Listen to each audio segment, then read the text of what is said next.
Hey, good afternoon, good evening, or wherever you happen to be. Um, this is meeting number 8 of our Python Data Science Study Group. I'm Michael Porter at Muddy Boots Code. As always, just a data enthusiast and enjoy working with data and doing things. I'm joined today by an actual data scientist, Nathan Smith, who's over here taking care of us, working for Love Every and continuing to do all of his good work there. And then, of course, the devastatingly handsome Jeremy McGraw, who we can't gaze upon because we're not exactly sure how it will affect our sanity. So we'll continue to give him the benefit of the doubt as far as all that goes. Appreciate the Um, introduction. Yeah. yeah, absolutely. So hopefully tonight everybody's having a great time. We're going to go ahead and share our screen. We've got a relatively short episode tonight. We're going to be talking about selection bias. And so previously we had talked about random sampling and sampling bias and um, the difficulty that lies in selecting data that is meaningful to the questions that you're trying to answer.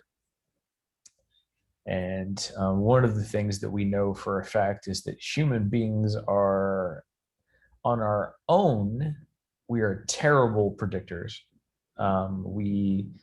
We are pattern recognition machines because that's what we do, but we're very, very bad at applying that information in our personal lives and things. We let our feelings get involved, and we do things of that nature, which makes it pretty hard to make a quantitative decision versus a dramatic decision or relationship decision. And so, like I said, this chapter starts out with this like awesome Yogi Berra quote. It says, "If you don't know what you're looking for, look hard enough, and you'll find it." I'll list it. I will share a Lewis Carroll quote, which goes along the same route. It says, "If you don't know where you're going, any road will get you there." So what we are talking about is when we have data in front of us, when we have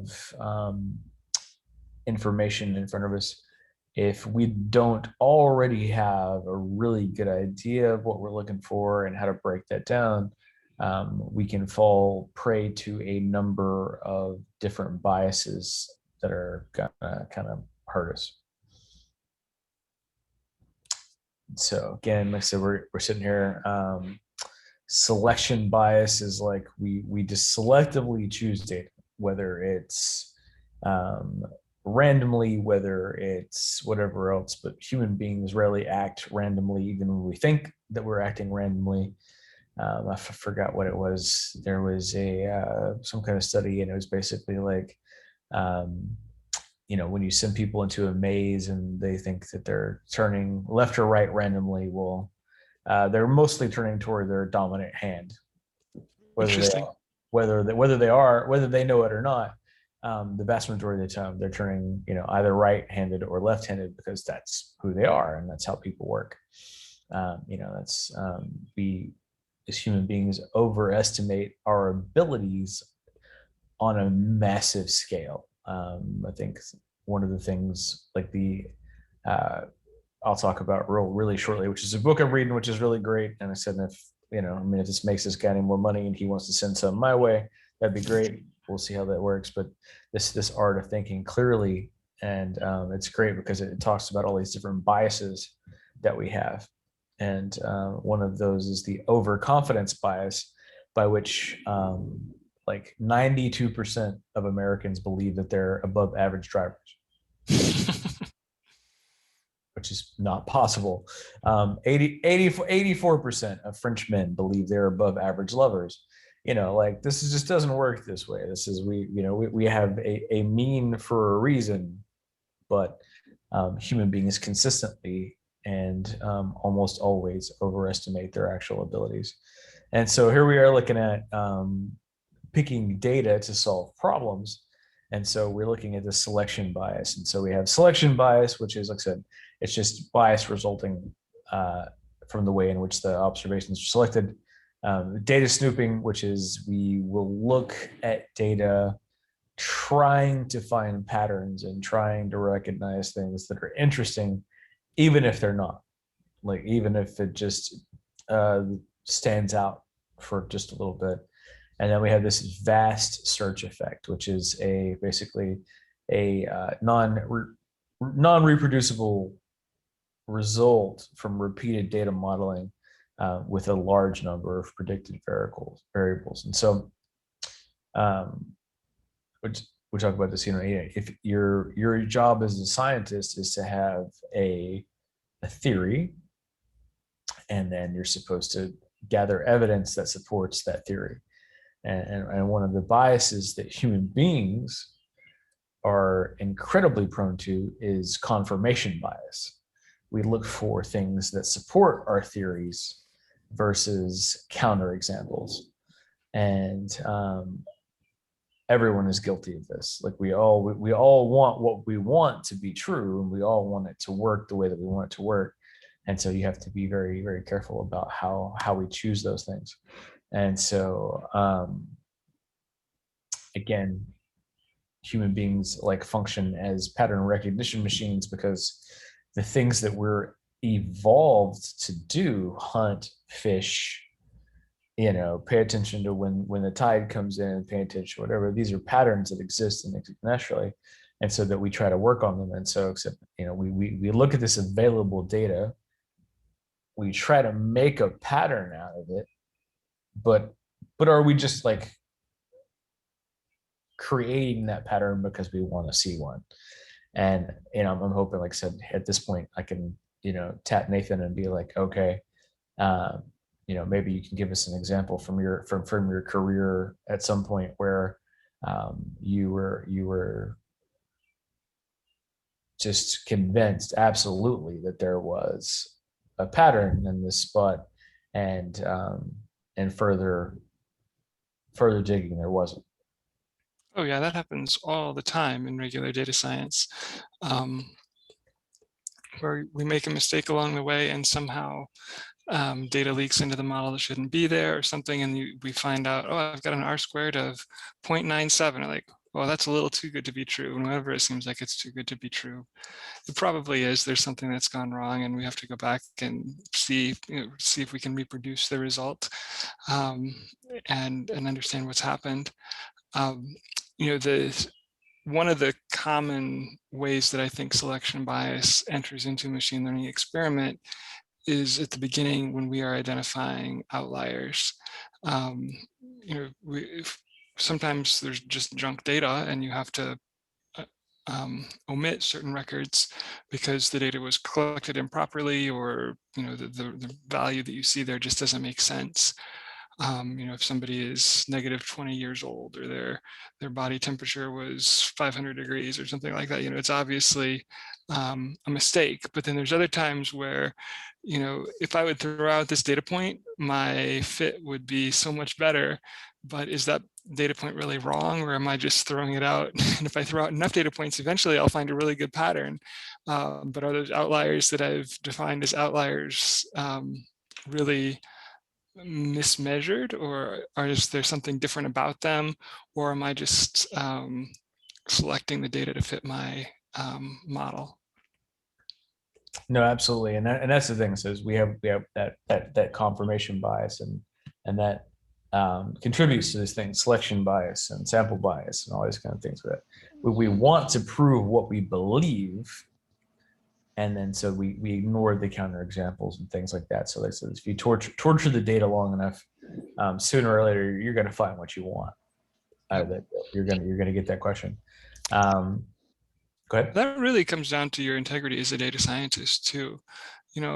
There's ways to select the data like that, or you've thrown out outliers in a certain way or whatever that people aren't going to catch. It's on you to be honest and hold yourself accountable in a lot of cases, because somebody else might not spot the ways that you have introduced your own biases into the system if you're not careful.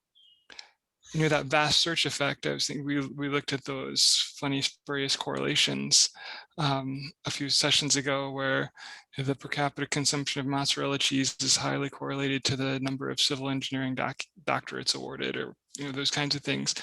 So somebody found those correlations by searching all kinds of different records, all these numbers, and then they finally found some that matched. That's the vast search effect, even though your common sense tells you that those two things really don't have anything to do with each other, even though they happened to move in parallel during those years. I said I still love that deal, the correlation stuff where like I said, obviously I just like plug data in. They were like, okay, if it matches, I want to see the graph, and that's just Yeah, awesome. That's exactly. That's that vast search effect. I love it.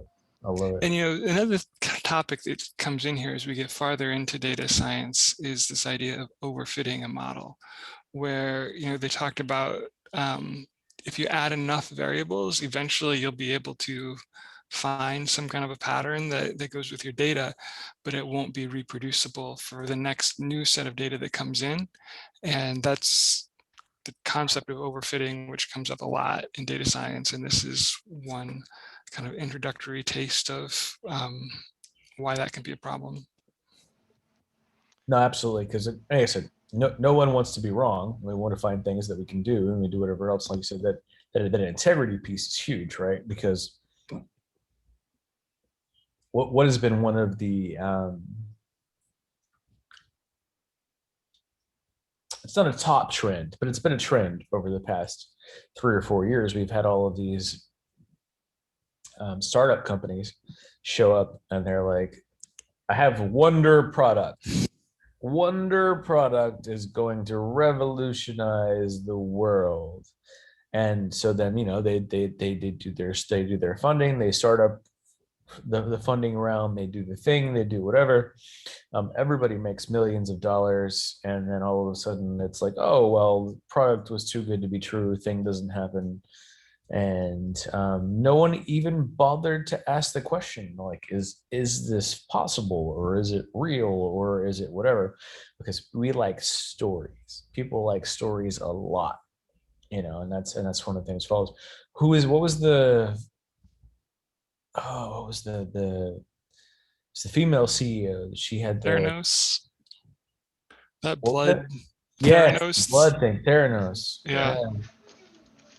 Yeah. She lied through her teeth about the technology that she had and what it could do, and no one even like stopped to think twice about it. They just gave her billions of dollars, and they were like, absolutely amazing, have at it. You know, and that's those are the kinds of decisions that people are prone to. Confidence.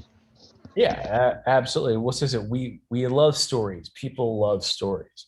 You can write a list of 10 facts, and then write the same list of 10 facts, but put them in a story form, and we're going to read the story and believe the story. And then the solid absolute facts on the left, you're like, oh, those are not interesting at all. Like, they don't mean anything to us. We as human beings like stories. We like things that make sense. And so, you know, um, this next deal where he talks about that we're looking at this the difference between like a phenomenon that you can verify and a hypothesis that's an experiment. I just went through this with my kids like last week. We had coins and they were flipping coins, and and I was like, look, I was like, every time you flip this coin, it can either be heads or it can be tails. And my little boy was like, well, but this is all going to be tails for me. Like, well, why is it all going to be tails for you? Well, because like I want it to be tails, and so it's all going to be tails. So okay, flip it 10 times and we'll see. And we got, I mean, we didn't get like a crazy even distribution, but I think it was like six tails and four heads. And I'm like, all right.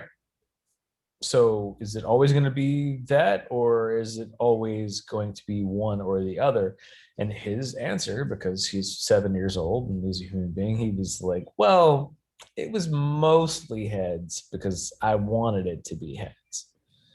And that's how that works. And that's how people work. And so that's the bias that we're always continuously pushing back against. And so again, someone tells you they can flip a coin and it's going to land on head for 10 tosses.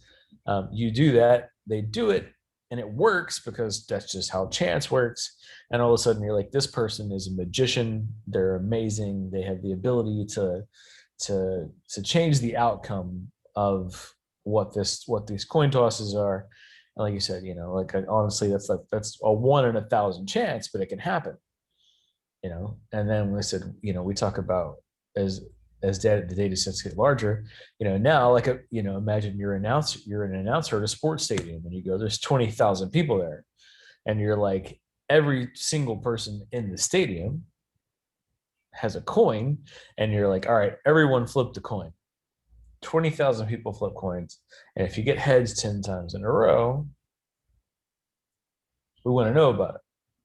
And like, there's absolutely a 99% chance that one person at least will come up with that. They'll get heads that 10 times because it was what? 1 in 1,000 shot. Now you got 20,000 people. That's how it's going to work, right? And so, that's the kind of thing where we as human beings are, bad gamblers and bad storytellers in certain ways, because we really like to link things that don't actually have any meaning or any value. We just like stories, and we like to feel like we have power over things that we just don't. You know, that's kind of one of those large things. And so, I'm sure, I can't tell you personally because I don't deal a whole lot with corporate people or do whatever else, but I can almost certainly, I know that Jeremy has walked into a boardroom or a meeting of people who are like, we feel that this way is the best way to go. And then he's like, well, yeah, but I've collected all of your data and I've looked at all of your stuff, and this is the way that you should go. And they're like, that story doesn't really track with the story I want to tell, or the story I've sold, and Sometimes you got to just let them pursue it and let them figure out they're going to be wrong. absolutely, a little ball in their own face, right? Because if they're not going to listen to the facts and they're not going to pay attention to the data, well, why did they hire you in the first place? What are you actually doing there? Like, you're not a magician. You're there spitting out facts. Don't give it away. Hey, hey, look, I'll never. I love the meme where they're like, like you as a programmer, you open the terminal in front of someone who's never used the terminal, and you do a little work in the terminal, like you create a folder and you like echo some text into it, or you do whatever, and they're like, oh, he's a hacker, and you're like, I am not a hacker. This is like the most basic piece of computer anything. And they're like, oh, no, you've clearly transcended to a level of whatever there was. And so, yeah, no, like I said, you don't want to take away the mystique. Like, your expertise exists for a reason. You definitely don't want to take it away, but people also ignore magicians, ignore facts all of the time. We all overestimate our knowledge. We all overestimate what we think we're going to do. And then, like I said, the part of that, again, I'm going to plug this dude's book again because I love it. Hard Think Clearly. The hindsight bias is this amazing. It's like what we do.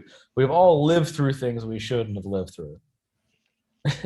We've all been through a car crash that we shouldn't have been through. I've been blown up 3 times. I should be a dead person.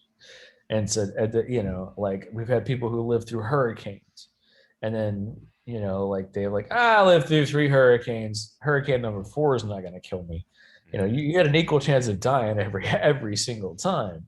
But your past informs the choices that you make and the stuff that you're doing. So again, so we're repeating this review of our data sets. The selection bias is huge. We have to worry about what we're doing and what we're picking and how this works. And so, one of these, like you said, is this vast search effect, which is basically like if you have data and you run these different models asking different questions on these data sets, you're bound to find something. You're going to find something that like fits a pattern or does something or looks different than what you thought was going to work, and you're going to, like, as a human being, go, oh well, this is obviously important. And until you apply these concepts, until you apply these data science concepts and say, okay, is this reproducible, is it actually significant, is it whatever else, then people get carried away. They're just like, oh, look what I found, let me show you my bright shiny new like piece of information I found. Well, because as a data scientist, it validates your job. As a programmer, it validates your job. As a whatever else, and then if it doesn't work out, you can just be like, well, you didn't apply that right. Or maybe it just didn't work in this situation, which is one of those, like, it gets worse before it gets better fallacies, which is another kind of confirmation bias, which is really cool stuff. I think they don't mention it in the book, but I think it's a fundamental attribution error as well. So like if you were to like ask those people that flipped 10 coins, they might attribute the fact that they got 10 flips to some kind of personal quality, kind of like what you were saying, your son was like, I wanted it to be so, versus if someone else didn't. There was a book, trying to remember last name, I think it was Taleb, on black swan events. Oh yeah. And the people who had predicted the financial crisis afterwards were kind of bestowed with this kind of saintly prognosticator. They must know, they knew the financial crisis was going to happen. So now we should listen to them afterwards, because all the advice they give, they can look through the noise. So there can also be that fallacy that develops. Yeah, absolutely. And he talks about that in that book that Art Nick talks about Taleb and the Black Swan, and where he dug into the different pieces or whatever else. And he was like, yeah, he picked this one thing right, and he picked it very right. Yeah. And it made him a lot of money, and it's made him famous, and it's whatever else. But like since then, not that he's been wrong, he's still successful. He's just not that successful. And so again, so we just have to be careful when we run these different models and different whatever's on large data sets. You're going to find something interesting. And so again, when we talk about like selecting data sets and sampling and stuff, so we can guard against this by using like a holdout set. You're going to want to validate performance on, if you have different samples, you check them all out, and like you get the same result on all the samples, well, then you can be pretty confident about that. But if you run it on one and it's great, you run it on two and it ain't great, and then you run it on three and it ain't great, well, okay, probably we had a 30% chance we were right, 33% chance or whatever, and now we're not doing phenomenal. I had a very recent example of this, not in data science, but at work. I was given a problem to solve on a programming bug, and the person that wrote the ticket for the bug didn't include like a list of steps how to reproduce the bug. And so I went to work. I was like, all right, I can fix this. So ran through, made fixes. I fixed the bug. I push it up into a staging environment. Tester comes back and says, no, not fixed. Like, what are you talking about? I like took a video, like a Loom video. I'm like, here's me going through the steps. Here's me, like, here's the error not being reproduced. And they're like, oh, well, you didn't do A first or B first or C first. And you're like, well, that those were not in the steps. Those were not in the data that I had. That was not provided. And they're like, oh yeah, no, absolutely. You have to do these things first. And so like I said, and so knowing exactly what you're trying to get to and how you're doing it is huge. And I think that's kind of like where like me as a software developer, Jeremy is kind of does software developer stuff.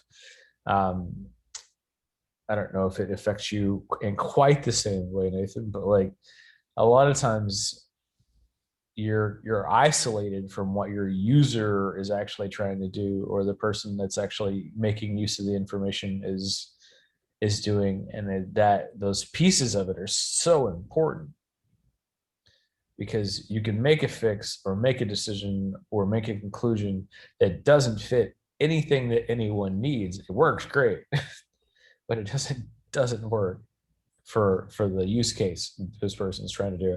Like, all I want to do is have a drop down that does this, and you're like, okay, drop down does this, and they're like, oh, but it doesn't work because I have to do this first. And then here we are. So I said that we keep talking about selection bias, and so we're doing that confirmation bias and story bias and hindsight bias. They all fall into the same categories of things, which is we're cherry picking data. We are, instead of being realistic about what we're choosing and how we're doing it, we're like, you know what? I think this is going to prove what I want it to prove, and so that's what we do. And as human beings, that's an extremely common thing. And as Nathan said, that's an integrity issue. Is you have to be willing to look at yourself and go, I'm cherry picking this data. I'm making this work the way I want it to work, instead of being qualitative about it, quantitative about it. But like I said, I love this still where it says, you know, we stop this experiment when the result looks interesting. We're like, oh, this is something. This means we can stop here and examine this, whether it's important or not. And that's why data science exists. Yeah, you know, another thing I would add is there's a lot of emphasis on explainability in data science, which is really important. Some of the more advanced and really complicated models that are extremely powerful are also hard to understand how they came to the conclusion that they came to. And without some level of explainability, that's where you run into ethical issues about potentially discriminating against people on the basis of an algorithm, or just making a bad decision on the basis of an algorithm, if you can't draw a line between the inputs and the outputs very easily. So that's it. You know, we've talked about the bias variance trade-off, and that's kind of another flavor of it. Is the more complex your model, sometimes the more powerful it can be and the more accurate it can be, but then also the more opaque it can be in terms of understanding how it's doing its thing. You know, absolutely. So that said, I was working on some code that the guy wrote. I'm trying to fix, and the dude's like brilliant, super great coder, did whatever else. He wrote a very complex, very like involved solution for this piece of deal, and basically a complex form. And I fixed it because I could see that pieces of the state were not matching. And so I was like, oh, well, we need to like delete these pieces of the state and only include them when they're useful. And my manager was like, okay, well, like you just said, explain this to me. Why did this fix it? I'm like, well, because there's obviously like a mismatch between this and this. And so if we make this re-render when this happens, it's going to fix it. And he's like, yeah, but why is this piece broke? And I'm like, I can't tell you. All I can tell you is that this fixes it. And so like, I was like, it's a hacky fix, like we'll have to come back to it. We'll have to whatever else. But yeah, like I can only tell you that I know that these two things are not working together correctly. And then when I remove this, it works right. And he's like, it's very important to the client that this gets done, so we're gonna do it. Okay, boom, here we go. But yeah, like I said, that reproducibility thing is huge. How do you know? And so we're coming around to a concept that we've talked about before, this regression to the mean concept, which is basically where we measure these variables and we do this kind of stuff, and then we see that the extreme observations tend to be followed by more central ones, and then we attach special focus and meaning to extreme values can lead to that form of selection bias. And so this was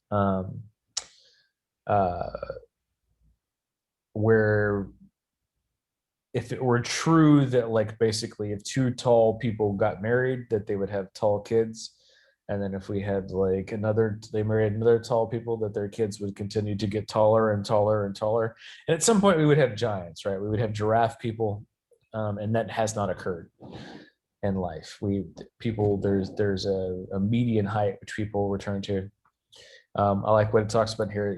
Sport fans talk about this rookie of the year, sophomore slump phenomenon, where this guy comes out of the gate, he crushes his life, has the best year that he's anybody's ever had in the NFL or the NBA or whatever, and then the next year it's not so great.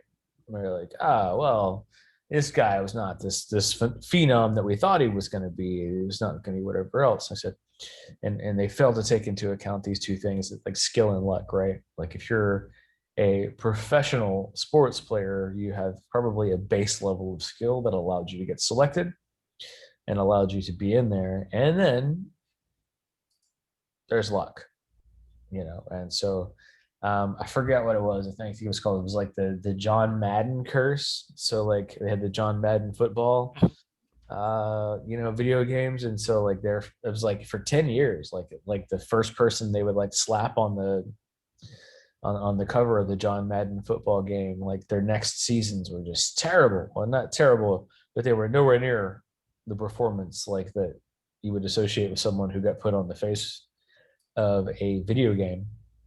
And so, like I said, here we are. Regression to the mean is a consequence of a particular form of selection bias, where we were like, okay, we select this person, they had the best performance, their skill and luck matched perfectly, and then the next season, like they're still skillful, like they're still worthy of playing in the NBA, or they're still worthy of being in the NFL, but the luck didn't match out quite right.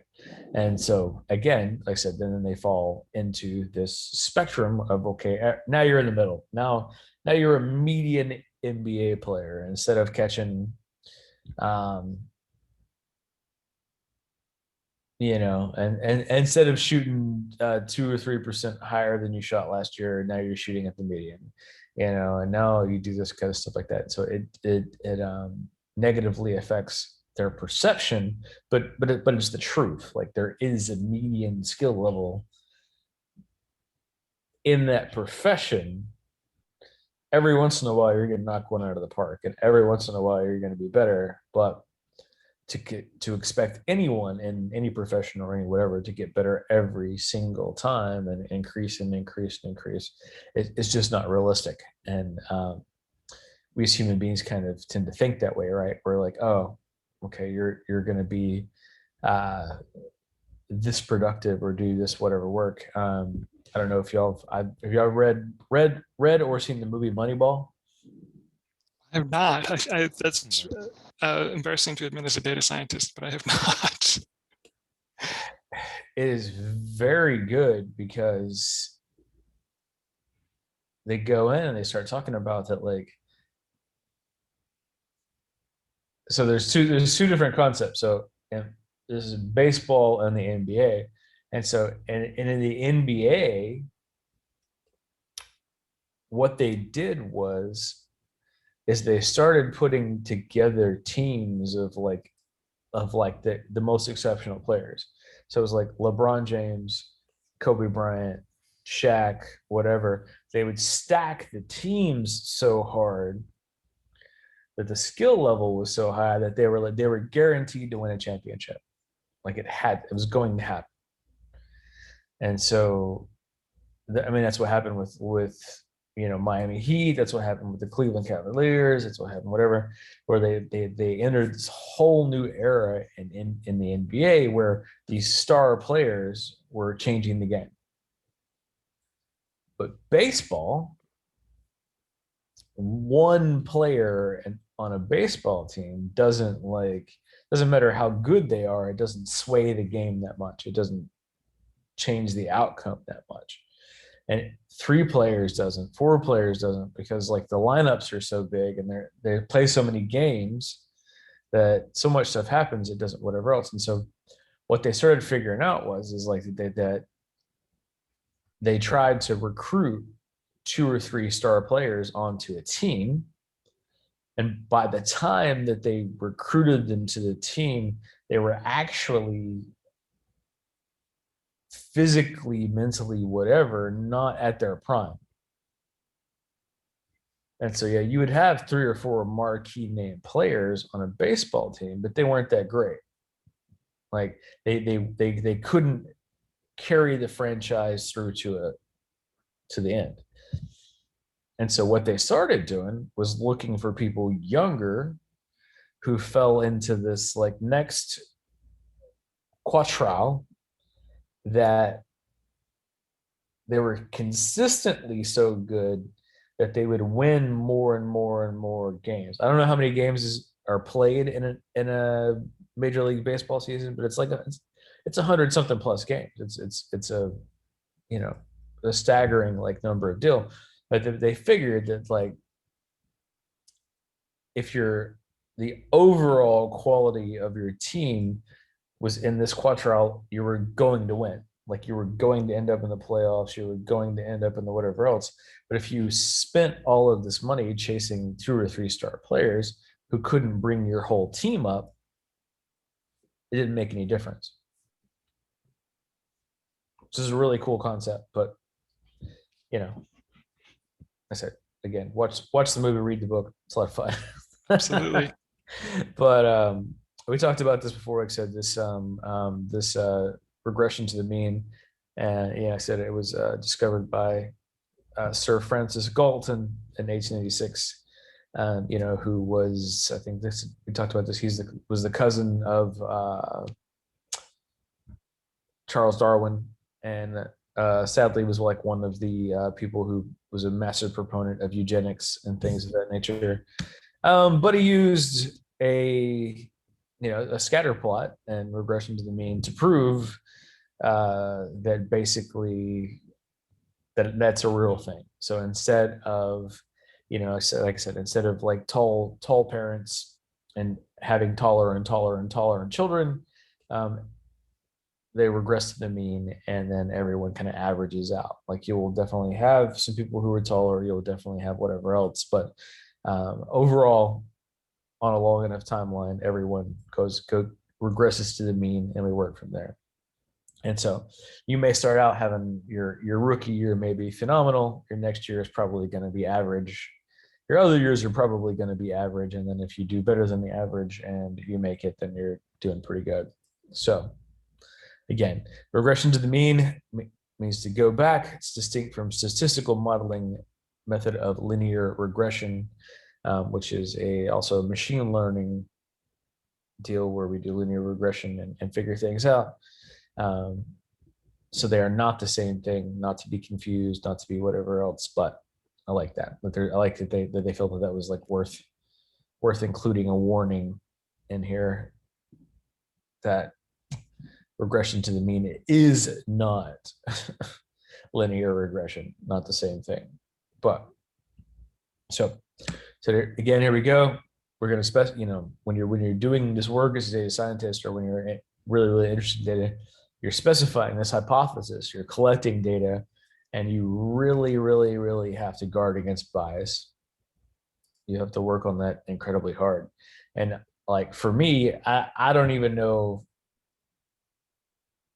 I said, since I don't do it for a living, like, can you give us some tips there, Nathan? Like what are your like kind of like go-to tips to like, all right, am I being biased? Am I what are your what perks your ears up when you hear something about a data set or a result that makes you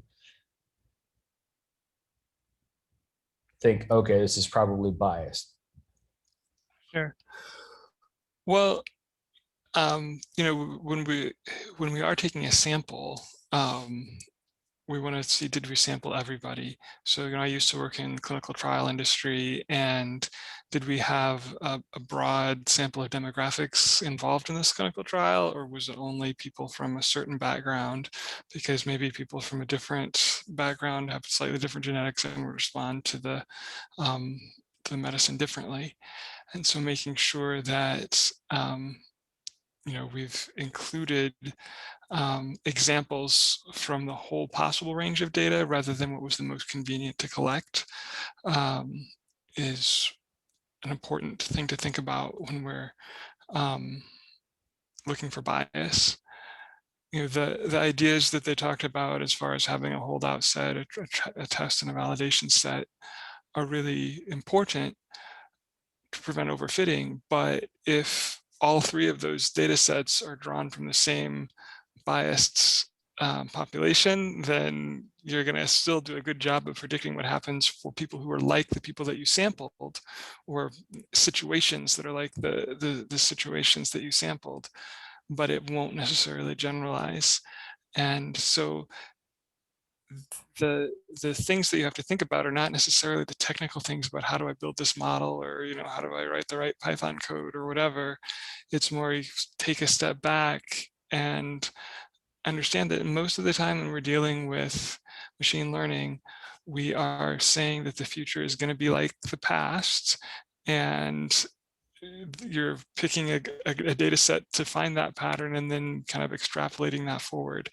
And you just need to understand the constraints under which that training data was selected, because that's the limit to how valid the ideas are, or the inferences are that you can make in many cases. I mean, you can extrapolate beyond the training set, but you have to just understand carefully how that training data was selected, because it really influences the results.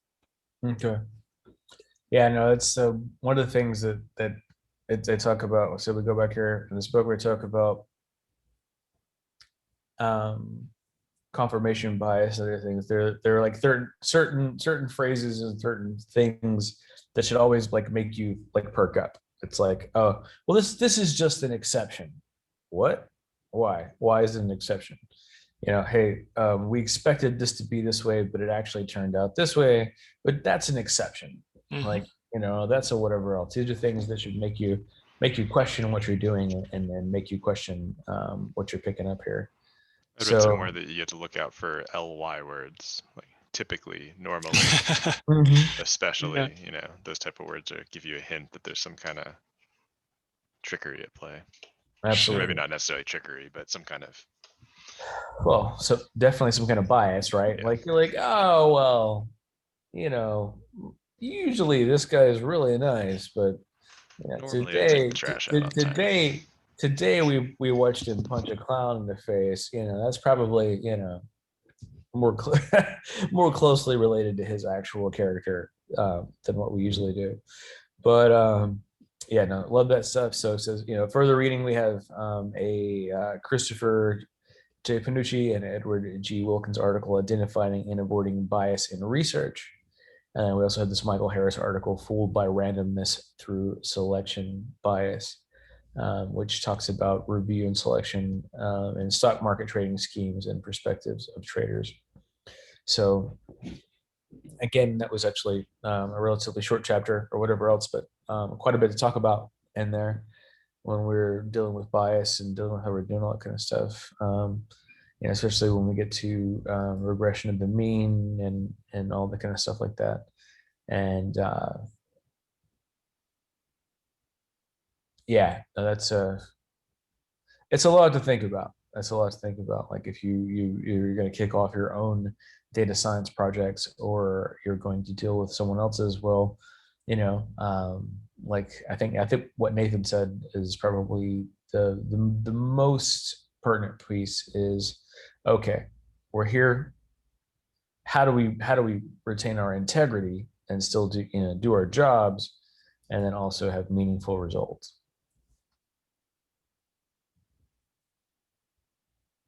So, getting a lot of nodding on that. I'm going to call that the right thing. Sounds good.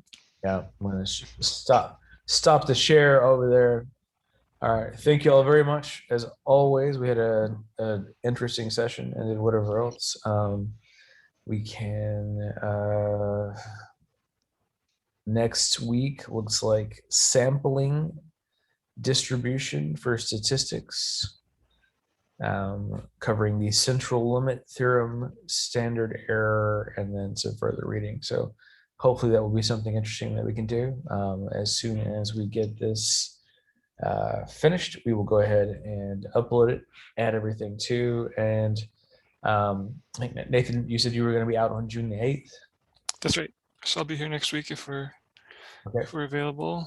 So we should have one more week. I will be moving and doing for most of the month of June, and so we'll be unavailable for that kind of stuff. Although we may be able to just go ahead and have y'all carry on or not, but we'll see.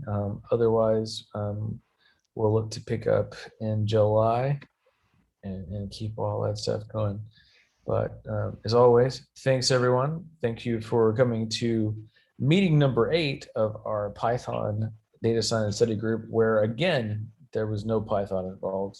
This was all theory, all the time. I'm sure we'll get to some good Python examples as we move through and work on it. And then if anybody has any requests or anybody wants to add to us, please let us know. Hit us up on Twitter, hit us on the YouTube channel, do something. And again, if you can get Jeremy to reveal himself, try not to be blinded by the human perfection that is hiding behind the black screen. You're chalking it up. There's going to be a lot to expect. Hey, look, I'm just telling you right now. Either A, but if you ever show your face, you just better blow us all away, or B, never show your face. You just got those two examples. That's all you can do. I'll get working on the deep fake, and then yeah. I love it. Do the deep fakes. All right. Well, thank you all very much. I'm gonna go ahead and stop the recording.